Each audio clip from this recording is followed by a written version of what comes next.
Tak. Assalomu alaykum. Ko'rib turganlar, nima deyman, xullas kalom endi bu birinchi marta olishim video blogimizni.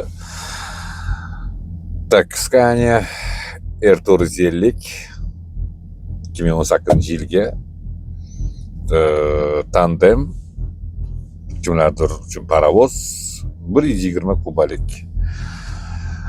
Tak, nima deyman, video blogimiz endi kamchiliklarsiz bo'lmaydi. Kimdir yozishi mumkin,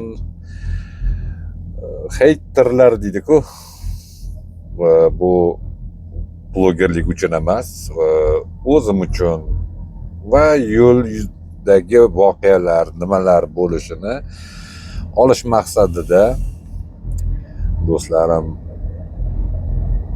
olgan degan maslahatlari bilan o'zi ancha yildan beri haydayman. Moshinani Allohga shukr ota kasb, otamiz ham eskidan sho'pirlar.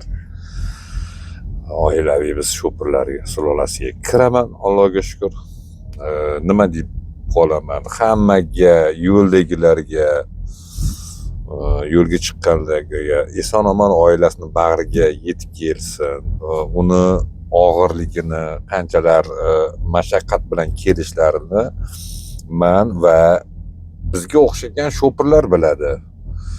Qolganlar uchun aytish oson, to'g'ri, videoda balkim eng chiroyli joylar olinishi mumkin, eng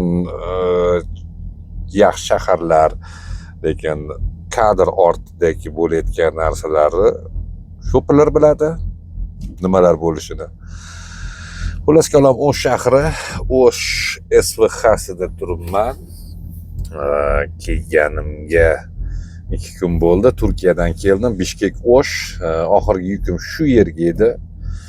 Shu yerda mana Allohga shukr tushirib bo'ldim. Hozir temirlari olsam va safarimiz Xitoyga, Qashqar degan shahariga unga birinchi marta boraman va blogimizni tomosha qilishinglar so'rab qolamiz. Kimgadir qiziqdir, aytgancha Ahliyor ukamiz bor. Unga albatta qiziq bo'ladi. Eshittirayotgan bo'lsa Ahliyor uka, omad sizga ham. Hozir ukamiz ketyapti Rossiya shahrida Burgutali bilan birga. Dilshodbek O'zbekistonga kiryapti va bizni eng qadrdon bo'lgan 008 sho'pirimiz Nodirbek, sizga omad tilab qolamiz uka. Eson emasdan oilangiz bag'riga kelib oling. Xullas kalom, sayohatimizni va barcha olinayotgan videolarni ko'rish sizlarga taqdim etamiz va bugundan boshlab 28-may 2025-yildan boshlab videomiz boshlandi.